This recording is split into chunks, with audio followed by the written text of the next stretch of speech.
Hello, may I help you? I need to get into History 101. I cannot do that, you must register through the computer. We have computerized registration at this university.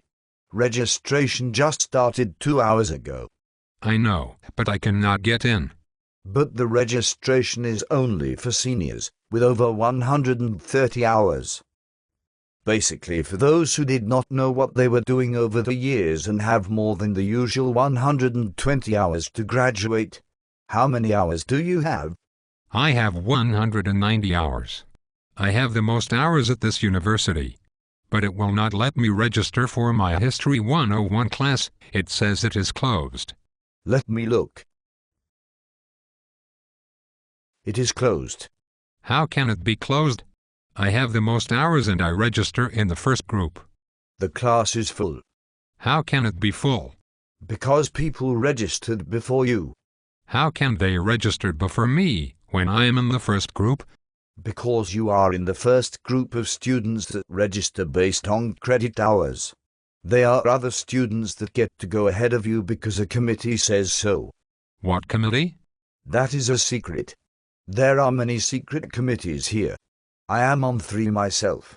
What other students registered before me?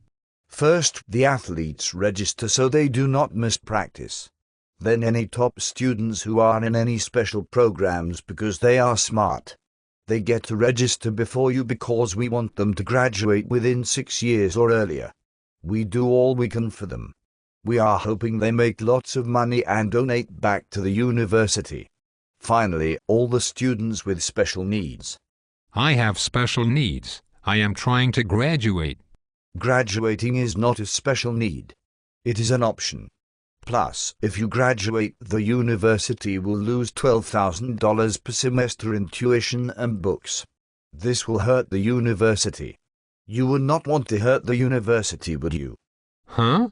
What? The governor has cut dollars going to this university. We have had to raise tuition, cut teachers, and most importantly, we need to keep people like yourself around as long as possible. But I heard that all administrators got a 10% raise. You should not concern yourself with administration. Administration does not count because we are valuable.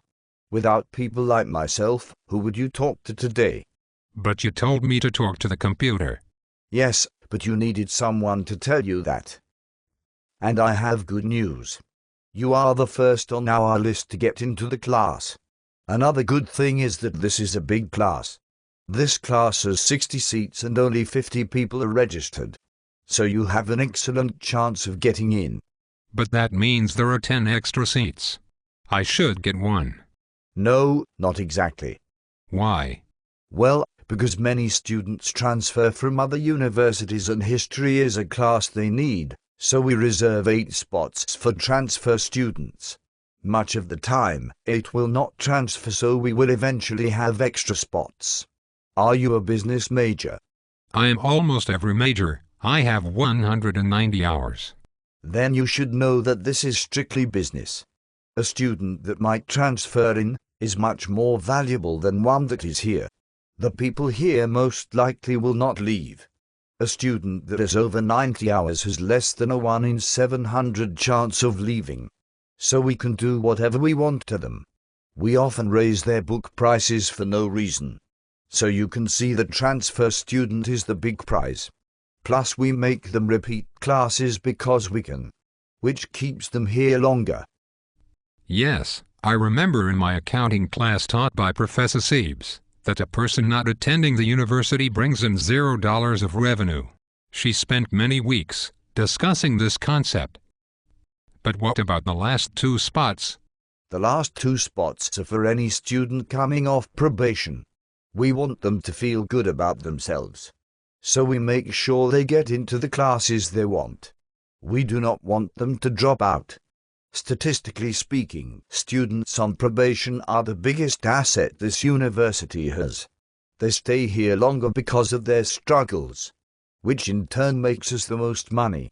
They are the backbone of this university. I am going to consider becoming a student on probation. I have a 3.6 grade point average. so having one bad semester will not hurt me. Another option I have is to transfer out to a community college and then transfer back. Then I would be a transfer student. My only concern is that the other school will not accept all my courses. That is correct. They will not accept all of our classes. And when you return, we will not take back some of the ones you already earned here the first time. But why? I don't understand. Because things change. For example, Pluto is no longer a planet. We can no longer accept any science credits with respect to astronomy from anyone who was taught that Pluto was a planet. They need to repeat the course. So if a student transfers out and comes back, they are back to square one. Are you a science major? I am almost every major. I have 190 hours. This is a tough decision, but I think I want to be a transfer student. They get 8 seats. You will be an excellent transfer student, which is good. Also, this discussion is moot because your window just closed. You are not allowed to register now until the 3rd day of classes. You missed your opportunity. It's your fault. Please leave.